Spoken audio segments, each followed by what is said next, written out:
अस्सलाम वालेकुम स्टूडेंट, अगर आपकी भी सालाना इनकम 4 लाख से कम है तो आप भी इल्म इकबाल ओपन यूनिवर्सिटी में अपनी फ़ीस माफ़ करवा सकते हैं। आप भी फ़ी कंसेशन के लिए एलिजिबल हैं, लेकिन इसके लिए आपने यहाँ से एक एप्लीकेशन फॉर्म है, इसको डाउनलोड करना होगा, इसको आपने जो है यहाँ से फिल करना होगा और इसको सबमिट करना होगा।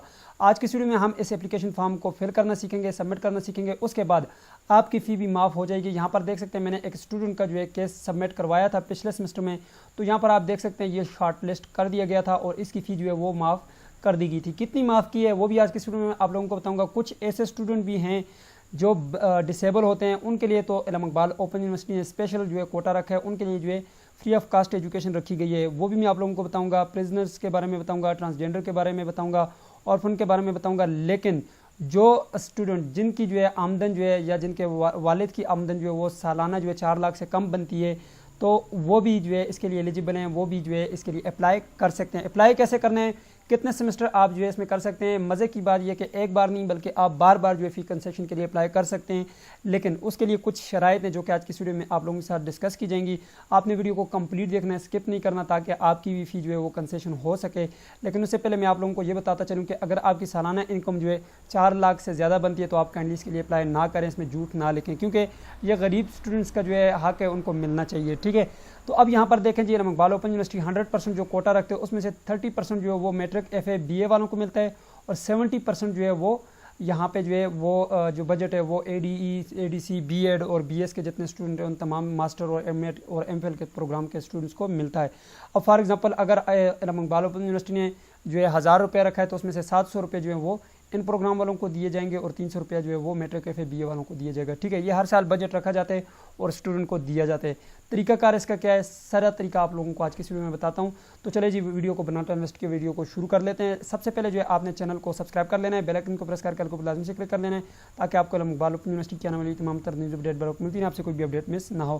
तो यहाँ पर मैंने इस स्टूडेंट का जो है वो किया था, तो यहाँ पर देख सकते हैं जी रिसीव एंड अंडर प्रोसेस, और इसका काम हो गया था। ठीक है, और ये शॉर्ट लिस्ट कर दिया गया था और इसकी भी जो है यहाँ पर वो हो गया था। हमने यहाँ पे ये डॉक्यूमेंट भी सबमिट किए थे, ये भी आपको तरीका बताऊंगा कि कैसे आपने सबमिट करना है।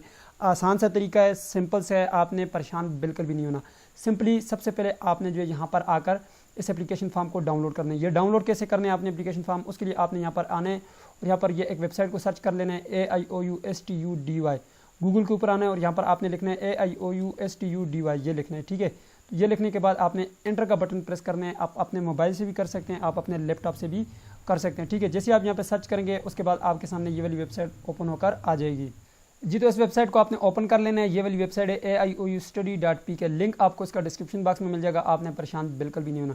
देखें, अगर आप अप्लाई करने में आपको मसला आ रहा है या फिर आपको कोई भी जो है गाइडेंस चाहिए या फिर आप खुद अप्लाई नहीं कर सकते, हमसे अप्लाई करवाना चाहते हैं, तो आप इस नंबर पर रब्ता कर लीजिएगा, मैसेज कर लीजिएगा व्हाट्सएप के ऊपर। ठीक है, अब यहाँ से आपको एप्लीकेशन फॉर्म कहाँ से मिलेगा, यहाँ पे देखें, ये नीचे आप यहाँ पे देखें एप्लीकेशन फॉर्म का एक लिंक लगा हुआ है, इसके ऊपर आपने क्लिक कर लेना है। ठीक है, ये नोटिस बोर्ड में आपको ये लिंक मिल जाएगा। ठीक है, अच्छा, आपने यहाँ पे नीचे आने, अब यहाँ पे सबसे पहले आपको जो है यहाँ पे ये वाला एप्लीकेशन फॉर्म चाहिए होगा। आज की वीडियो में मैं 2 तरह की जो है इसके बारे में बात करूँगा, फाइनेंशियल सपोर्ट के बारे में। ठीक है, तो यहाँ पर देख सकते हैं AIOU स्पोर्ट्स स्कीम। ठीक है, इसमें आपने आने, मैं जो है आज की वीडियो में आप लोगों को यहाँ पे जो बताने वाला हूँ, एक हमारे पास 101 है, SSF 101, और एक है जी स्कॉलरशिप फॉर कम्युनिटी स्कीम 106। ये 2 के बारे में बताऊँगा, बाकी आपने अगर देखनी है तो खुद देख लीजिएगा। ठीक है, ये जो पहली वाली है ये जिन स्टूडेंट्स के 4 लाख से कम आमदन है उनके लिए। ठीक है, तो इसके लिए जो है आप इसके ऊपर क्लिक कर लीजिएगा। तो मैंने यहाँ पर 101 के ऊपर क्लिक किया तो उसकी तमाम एप्लीकेशन मेरे पास आ चुके हैं। अब यहाँ पर सबसे पहले आपने इस एप्लीकेशन फॉर्म को डाउनलोड कर लेना है। ठीक है, पहले आपने ये डाउनलोड कर लिया, ये एप्लीकेशन फॉर्म आपके पास आ गया, इसका आपने प्रिंट निकलवा लेना है। ठीक है, एक पेज के ऊपर आप निकलवा सकते हैं या फिर आप रीजनल ऑफिस से ये फ्री में भी हासिल कर सकते हैं। उसके बाद आपने यहाँ पर ये जो नीचे बयान हल्फी है इसको भी आपने डाउनलोड कर लेना है। ये क्लियर हो गया, ये 2 आपने एप्लीकेशन फॉर्म डाउनलोड कर लिए, इनके ऊपर क्लिक करेंगे ये डाउनलोड हो जाते हैं, एक ये वाला और एक ये वाला, ये 2 बहुत ज़रूरी हैं। अब ये जो तीसरा है इसमें जो है लिखी हुई है स्कीम के बारे में कि ये किन लोग, कौन कौन लोग इसमें अप्लाई कर सकते हैं। चलें इसको मैं आप लोगों को गाइड कर देता हूँ। देखें, सबसे पहली बात कि फर्स्ट सेमेस्टर में आप इसके लिए अप्लाई नहीं कर सकते। ठीक है, सबसे पहली बात ये कि ये जी है कंटिन्यू स्टूडेंट्स के लिए। पहला सेमेस्टर आपने जो है कंप्लीट करना होगा, दूसरे सेमेस्टर से आप इसके लिए अप्लाई कर सकते हैं। यहाँ पर देख सकते हैं enrol in second semester. Second semester में जो है आप इसके लिए अप्लाई कर सकते हैं अगर आपके 4 लाख से आमदन कम है। ठीक है, और तीसरा जो है अगर आप तीसरे सेमेस्टर में अप्लाई करना चाहते हैं तो फिर दूसरे सेमेस्टर के जो है आपके सारे सब्जेक्ट का पास होना ज़रूरी है। अगर चौथे सेमेस्टर में करना चाहते हैं तो फिर थर्ड के आपके सारे सब्जेक्ट का पास होना ज़रूरी है। अगर आप एक में भी फेल हैं फिर आप नहीं कर सकते। एक बार आप कर सकते हैं विदाउट एनी रिजल्ट, इनके दूसरा सेमेस्टर में आप जो है बिल्कुल आपके फर्स्ट सेमेस्टर का कोई सब्जेक्ट फेल भी है तो आप तब भी अप्लाई कर सकते हैं, ठीक है। लेकिन तीसरा सेमेस्टर में जब आप अप्लाई करेंगे तो फिर आप जो है दूसरे का पास होना ज़रूरी है। इसी तरह आप जो है सब सेमेस्टर के लिए कर सकते हैं, फिर पिछले का पास होना ज़रूरी है। ये आपको क्लियर हो गया। अब यहाँ से आपको पता चल गया सबसे पहली बात यह कि जिन स्टूडेंट के 4 लाख से जो है आमदन कम है सालाना, अगर वो वालिद पे डिपेंड करते हैं, उनसे खर्चा लेते हैं तो फिर जो है उनकी जो है 4 लाख से कम होनी चाहिए। जो खुद जॉब करते हैं तो उनकी 4 लाख सालाना कम बनती है तो वो अप्लाई कर सकते हैं। दूसरा ये कि स्टूडेंट का जो है इनरोल होना ज़रूरी है, जिनके दूसरे सेमेस्टर में होना ज़रूरी है, दूसरे में हो या तीसरे में हो, चौथे में हो, जो भी हो, ठीक है। अब यहाँ पे ये बात आपको क्लियर हो गई। अब आप इसके लिए अप्लाई कैसे कर सकते हैं वो बात करते हैं। आपने यहाँ पर अभी मैंने आप लोगों को 2 एप्लीकेशन फॉर्म डाउनलोड करने का कहा था। सबसे पहले आप यहाँ पे अपने रीजनल ऑफिस का नाम लिखेंगे। जैसे मेरा एबटाबाद है, मैंने एबटाबाद लिख लिया। अब यहाँ पे प्रोग्राम का नाम लिखेंगे, आपका जो भी प्रोग्राम है। फॉर एग्जांपल मेरा BS प्रोग्राम है, मैं BS लिखूंगा। अपने यहाँ पर आपने अपना नाम लिख लेना है, ठीक है। यहाँ पर आपने अपना नाम लिखना है, यहाँ पे अपने वालिद साहब का नाम लिखना है, यहाँ पर आपने अपना स्टूडेंट ID लिखना है, पुराने स्टूडेंट रजिस्ट्रेशन ID लिखेंगे, शनाख्ती कार्ड नंबर यहाँ पे लिखना है, डेट ऑफ बर्थ लिखनी है, यहाँ पे ईमेल लिखना है। यहाँ पे आपने जो है अगर मैरिड है, शादीशुदा है तो मैरिड करें, शादीशुदा नहीं है तो अनमैरिड। मोबाइल नंबर लिखना है, पोस्टल एड्रेस लिखना है, ठीक है। पोस्टल एड्रेस यानी कि आपका जो जिसके ऊपर आपको बुक्स वगैरह आती होती हैं वो पोस्टल एड्रेस, ठीक है। डाकखाने का एड्रेस लिखना है, ठीक है, पता लिखना है। अच्छा, उसके बाद अगर आपने दूसरे सेमेस्टर में लिए तो फिर आप यहाँ पे ऑलरेडी येस करेंगे। अगर आप पहली बार अप्लाई कर रहे हैं तो फिर यहाँ पे नो कर देंगे, नीचे फिर आपने कुछ भी यहाँ पे नहीं लिखना। अगर आपने दूसरे सेमेस्टर में एक बार जो है ये फाइनेंशियल सपोर्ट स्कीम में जो हिस्सा ले लिया, फिर आप येस करके उसकी डिटेल यहाँ पे लिखेंगे, ठीक है। उसके कोर्स कोड यहाँ पे सारे लिखेंगे, यहाँ पे नाम लिखेंगे कि कब आपने लिया था, सेकंड में लिया था, थर्ड में, फोर्थ में, ठीक है। अब यहाँ पे course code which financial support is required, यानी कि अभी आपका अगर सेकंड सेमेस्टर चल रहा है तो फिर उसके लिए जिसके लिए आप अप्लाई कर रहे हैं उन कोर्स को आप यहाँ पे लिखेंगे, ठीक है। फिर आप यहाँ पे ये जगह बेशक आप खाली छोड़ दें, ठीक है। टोटल ड्यू फीस ये जो है वो खुद कर लेंगे, ठीक है, यूनिवर्सिटी वाले। अच्छा, बैक साइड पे आप यहाँ पे आएंगे। अगर आप इंडिपेंडेंट हैं यानी कि आप खुद के ऊपर डिपेंड करते हैं तो फिर आप अपनी जॉब का नाम लिखेंगे कि आप प्राइवेट टीचर हैं, आप जॉब करते हैं कहीं पे भी, आपके ऊपर कितने लोग जो डिपेंड करते हैं, शादीशुदा हैं तो जितने भी आपके बच्चे हैं, बीवी हैं, वो आप यहाँ पे लिख लेंगे, ठीक है। आपने यहाँ पर प्रूफ भी साथ अटैच कर लेना है कि आपकी मंथली इनकम कितनी है, यहाँ पे आप मंथली इनकम लिख लेंगे अपनी, ठीक है। अगर आप वालिदैन के ऊपर डिपेंड करते हैं यानी कि आपके वालिद आपको जो है खर्चा वगैरह देते हैं तो फिर आप यहाँ पे पेरेंट्स लिखेंगे या गार्डियन अगर भाई वगैरह वालिद साहब जिंदा नहीं है तो आप भाई का लिख सकते हैं या फिर चाचा का लिख सकते हैं या जो भी आपके हैं, ठीक है। लेकिन अगर आपके पेरेंट्स वालदा या वालिद आपके जो है आपको सपोर्ट करते हैं फिर आप ये वाला चेक लगाएंगे। उसके बाद अगर आपके वालिद साहब जिंदा हैं तो LIV के ऊपर क्लिक करेंगे, अगर आपके मदर भी जिंदा हैं तो LIV करेंगे। फादर का जो है यहाँ पे नाम लिखेंगे या गार्डियन का नाम लिखेंगे, वो क्या काम करते हैं यहाँ पे लिखेंगे, उनका शनाख्ती कार्ड नंबर यहाँ पे लिखेंगे, उनके ऊपर कितने लोग डिपेंड करते हैं वो यहाँ पे लिखेंगे, और साथ जो है आप यहाँ पे उनकी इनकम लिख लेंगे कि उनकी इतनी इनकम है, ठीक है। अब ये साथ जो प्रूफ मांग रहा है ये प्रूफ आपको कहाँ से मिलेगा वो भी आपको बताता हूँ। ये सारी चीज़ें आप लगाने के बाद आपने करना क्या है, सबसे पहला काम ये करना है, ये सारी चीज़ें आपने फिल करनी है। उसके बाद आपने CMS अकाउंट के ऊपर जाकर रिक्वेस्ट जनरेट करनी है, वो मैं आपको बताऊँगा, ठीक है। उसके बाद ये सारी चीज़ें आपने लगा लेनी है। आपने अपनी एक शनाख्ती कार्ड की और अपने वालिद साहब के शनाख्ती कार्ड की, अगर उनके ऊपर आप डिपेंड करते हैं तो उनकी भी आपने एक ID कार्ड की कॉपी लगा लेनी है अटेस्ट करवा के, ठीक है। इनकम सर्टिफिकेट आपने अटेस्ट करवाना है, ठीक है। अगर ख़ुद का आप कर रहे हैं तो फिर ख़ुद का लगाएंगे, नहीं तो आप पेरेंट्स का लगाएंगे, ठीक है। बस ये काम आपने करना है। नीचे आपने यहाँ पर अपना जो है सिग्नेचर कर लेना है, अपना नाम लिखना है, अब डेट लिख लेनी है, क्लियर हो गया। अब एक काम और आपने ये करना है, ये जो आमदनी सर्टिफिकेट है इसका आपने यहाँ पे अपना नाम लिखना है, अपने सरपरस्त का नाम लिखना है, शनाख्ती कार्ड नंबर लिखना है, ठीक है। यहाँ पे ये सारा फिल करने के बाद आमदनी आपने यहाँ पे लिखनी है कितनी है और वो गुज़िश्ता कितने सालों से आप वहाँ पे रिहाइश पजीर हैं।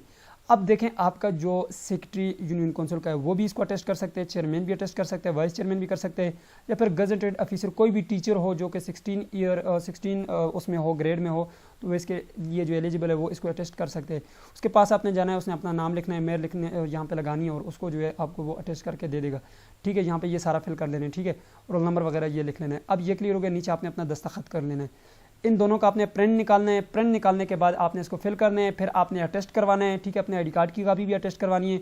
उसके बाद जी आपने चले जाना है जी अपने करीबी रीजनल ऑफिस चले जाना है, ठीक है। रीजनल ऑफिस जाने के बाद उनको आपने दिखाना है, वो उसको स्कैन करेंगे, वो खुद भी कर सकते हैं, नहीं तो आप खुद भी जो है अपना जो यहाँ पे CMS अकाउंट है आप उसके ऊपर खुद भी जो है इसको अप्लाई कर सकते हैं, ठीक है। वो कैसे करना है वो आपको मैं बताता हूँ। यहाँ पे देखें मैंने एक स्टूडेंट का अप्लाई किया था, यहाँ पे अगर आप देखें यह एक स्टूडेंट का मैंने अप्लाई किया था, यहाँ पे देखें इसका मैंने सारा PDF बनाया था, ठीक है। यहाँ पे देख सकते हैं जी कुछ सिक्योरिटी इशू है इसलिए आप लोगों को दिखा नहीं सकता, बाकी इस तरह से आपने PDF बना लेना है, ठीक है। यहाँ पे देखें मैंने वही वाला एप्लीकेशन फॉर्म है और यहाँ पे ये हम पे अगर आप देखें ये सेकंड आ गया और ये बयान अल्फी आ गई, इस तरह से इसने फिल किया हुआ है, ठीक है। तो यहाँ पर देख सकते हैं जी, मैंने आप लोगों को आमदनी सर्टिफिकेट बता दिया, इस तरह से आपने फिल करने और यहाँ पे इस तरह से आपने जो है किसी भी टीचर से अटेस्ट करवा लेने, ठीक है। नीचे आपने अपने आई.डी. कार्ड की कापीज़ लगानी है साथ, ठीक है, और उसको भी स्कैन कर लेना। और याद रखिएगा आपने अपना एडमिशन सेकंड सेमेस्टर का भिजवा देना है, ठीक है, लेकिन पे नहीं करना, उसकी जो स्लिप है वो साथ लगा लेनी है, जैसे ये, ठीक है। पे स्लिप जो है वो जो आपका चालान जनरेट होगा वो साथ आपने लगा लेना है, उसको पे नहीं करना, ठीक है, यूनिवर्सिटी को भिजवा देना है, रीजनल ऑफिस को आपने भिजवा देना और उसके बाद स्कैन करके आपने यहाँ पर अपलोड कर देना है यहाँ पे, ठीक है। यहाँ पे मैं आ जाता हूँ जी, अपना किधर चला गया ये जी, यहाँ पे आपने आ जाना है, ठीक है। यहाँ पे आप अपने CMS अकाउंट के ऊपर आ जाए, मैं होम के ऊपर चलता हूँ। CMS अकाउंट के ऊपर आने के बाद आपने जो है यहाँ पर स्टूडेंट सर्विस रिक्वेस्ट के ऊपर क्लिक करना है और उसके बाद जो आपने क्रिएट ए न्यू रिक्वेस्ट के बटन के ऊपर क्लिक करना है और उसके बाद यहाँ पर आपने आ जाना जी अप्लाई फॉर फाइनेंशियल एड, पहले वाले पे क्लिक करना है, नेक्स्ट कर देना है। फिर उसके बाद आपने जो है 101 के लिए किया है तो यहाँ पे इसके ऊपर क्लिक करेंगे और यहाँ पे आप नेक्स्ट कर देंगे। नेक्स्ट करने के बाद आपने अपना बार रीजन है, जो भी रीजन है आपने सेलेक्ट कर लेना है और उसके बाद नेक्स्ट कर लेना है। नेक्स्ट करने के बाद आपने जो अपना PDF स्कैन किया हुआ है, जो आपने ये जितने भी डॉक्यूमेंट उसको स्कैन करके यहाँ पर आपने अपलोड कर देना है और ऊपर यहाँ पे लिख लेंगे अस्सलाम वालेकुम सर, मैंने जो है फाइनेंशियल एड के लिए अप्लाई किया हुआ है और डॉक्यूमेंट मैंने अटैच कर दिए। बस इतनी सी बात करके इसको अपलोड करके सबमिट करके छोड़ दें, या फिर रीजनल ऑफिस चले जाएँ, वो खुद कर लेंगे अगर आपको तरीका नहीं आता। बस ये करेंगे तो वह आपकी 35% जो है वो फ़ी जो है वो डिस्काउंट हो जाएगी। अगर आपकी 22,000 रुपये बनती है तो तकरीबन 13-14 रुपये आपको जमा करवाना पड़ेगा, बाकी जो है आपकी माफ़ हो जाएगी। और जो यहाँ पे बाकी जितने भी यहाँ पे हैं 106 वाले डिसेबल जितने भी हैं वो मैट्रिक FA BA तक जो है फ्री एजुकेशन हासिल कर सकते हैं। उसके अलावा जो है उनको भी 35% जो है डिस्काउंट दिया जाएगा, ठीक है, यूनिवर्सिटी की तरफ से कंसेशन दी जाएगी। अब इन्होंने किस तरह अप्लाई करने हैं उसके लिए जो है यहाँ पर अगर आप आएँ तो यहाँ पर आप 106 के ऊपर आ जाएंगे, ठीक है। यहाँ पर ये देखें जी, ये आपकी जी स्कॉलरशिप फॉर कम्युनिटीज़, ये जो हमारे कम्युनिटीज़ के लोग हैं ये उनके लिए जी 106 के लिए आपने यहाँ पे आ जाना है। यहाँ पे प्रिजनर्स के लिए एप्लीकेशन फॉर्म यहाँ पे है, इनकम सर्टिफिकेट यहाँ पे, ठीक है। स्कॉलरशिप फॉर कम्युनिटीज़ के लिए जो है यहाँ पर ये स्कॉलरशिप का जो है फॉर्म है, यहाँ पे इसको आप जो है ओपन कर सकते हैं। ये देखें जी, मैंने इसको वर्ड के फॉर्म में जो ओपन कर लिया है, ठीक है। इसको आप पढ़ लें, ठीक है, ये जो आपके सामने है इसको आप पढ़ लेंगे अच्छी तरह तो आपको जो है कंप्लीट जो है इसके बारे में इंफॉर्मेशन मिल जाएगी कि कितने % जो है हमारी फ़ी माफ़ हो सकती है, ठीक है। रजिस्ट्रेशन फ़ी जो है आपकी होती है, बाकी इसमें जो है कुछ के लिए रजिस्ट्रेशन फ़ी भी नहीं होती, जैसे कि यहाँ पे अगर आप देखें तो डिसेबल में अगर ब्लाइंड पर्सन है यानी कि उसको नज़र नहीं आता तो उसके लिए जो है फुल जो है वो सब कुछ माफ़ है। और डिसेबल है और वो फिज़िकली कोई डिसेबल है तो फिर जो है उसके लिए जो है यहाँ पे 50% जो है उन्होंने माफ़ किया हुआ है, ठीक है, यूनिवर्सिटी की तरफ से। वो भी रजिस्ट्रेशन फ़ीस होती है और बाकी कुछ चीज़ें इसमें वो खुद आप रीजनल ऑफिस जाएंगे आपको बता देंगे। इनके लिए जो एप्लीकेशन फॉर्म है वो ये है, PDF में मैं यहाँ से डाउनलोड कर रहा हूँ, ठीक है। आपने बैन फ़ी आपने भी लगानी है साथ, ठीक है। अब यहाँ पर देख सकते हैं ये जी PDF जो है वो डाउनलोड हो रहा है, ठीक है। यहाँ पर इनका PDF जो है मैं आप लोगों को दिखा देता हूँ, अभी ये डाउनलोड हो रहा है, लेकिन उससे पहले ये बयान अल्फ़ी आप लोगों के लिए भी वही है, ठीक है। यहाँ पर आप देख सकते हैं जी बयान अल्फ़ी आप यहाँ से डाउनलोड कर सकते हैं, ठीक है। यहाँ पे जो है नीचे आ जाता हूँ मैं 106 के ऊपर और यहाँ पे मैंने क्लिक किया और यहाँ से जो है आप बयान अल्फ़ी भी अपनी डाउनलोड कर लीजिएगा, ये है 106। तो यहाँ पे ये जी इनकम सर्टिफिकेट, ठीक है, इनकम सर्टिफिकेट यहाँ पे आप आएंगे, आपने भी ये बनवा लेना और तस्दीक लाजिम करवाने कि मेरी इतनी इनकम है, ठीक है। नहीं है तो वो भी आप साथ लिख लें, ठीक है। बाकी 106 का जो है मैं यहाँ पे आप लोगों को ये वाला PDF दिखा देता हूँ, इसको स्कैन करता हूँ ताकि ये दोबारा रिफ्रेश करता हूँ ताकि ये डाउनलोड हो जाए। ये डाउनलोड हो चुका है।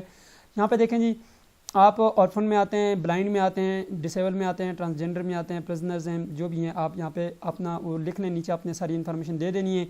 अगर वही है उसी तरह बिल्कुल सेम टू सेम है, ठीक है। यहाँ पे देख सकते हैं, बाकी आपने यहाँ पर अपनी जो है कंप्लीट इन्फॉर्मेशन दे देनी है और आपने चले जाना है जी भाई आपने रीजनल ऑफिस, ठीक है। अपने रीजनल ऑफिस जाएंगे तो वो आपको कंप्लीट जो है इसके बारे में आपको गाइड भी कर देंगे और आपका ये जो है CMS अकाउंट के ऊपर अपलोड भी कर देंगे। CMS अकाउंट के ऊपर अपलोड करना बहुत ज़रूरी है। आपने भी अपना चालान फॉर्म जो है वो जनरेट कर देना है और चालान फॉर्म का प्रिंट निकाल के आपने साथ लेकर चले जाना है, ठीक है। तो आपकी फ़ी भी माफ़ हो सकती है। तो इनकी तो बिल्कुल तकरीबन ये जो ऑर्फन है और ये जो ब्लाइंड है इनकी तो कम्प्लीटली माफ़ हो जाएगी, ठीक है। तो यहाँ पर देख सकते हैं जी इनकी कम्प्लीटली माफ़ हो जाएगी। अगर इनका जो है BS प्रोग्राम है, B.Ed प्रोग्राम है और इस तरह के प्रोग्राम है जो मास्टर के प्रोग्राम हो गए तो उसमें जो है 35% माफ़ होगी। फिर आप इस फॉर्म से अप्लाई ना करें, फिर वो दूसरे फॉर्म के ज़रिए अप्लाई कर लें, ठीक है। तो भाई आप भी अप्लाई कर सकते हैं, आप भी अपनी फ़ी माफ़ करवा सकते हैं। ये तरीका मैंने जो आपको बताया है मैंने ख़ुद प्रैक्टिकली किया है और माफ़ हुई है और होती है, ठीक है। लेकिन कोशिश ये करिएगा कि अगर आप इसके लिए एलिजिबल हैं तो तब अप्लाई कर लीजिएगा, अदरवाइज़ किसी और का हक ना खाइएगा। इससे थी आज की वीडियो। उम्मीद करते हैं आपको वीडियो पसंद आएगी। पसंद आई तो वीडियो को लाइक कर दीजिएगा, चैनल पे नहीं तो सब्सक्राइब भी कर दीजिएगा। मिलते हैं नेक्स्ट वीडियो में, तब तक के लिए मुझे इजाज़त दी और अपना ख्याल रखिएगा। अल्लाह हाफ़िज़।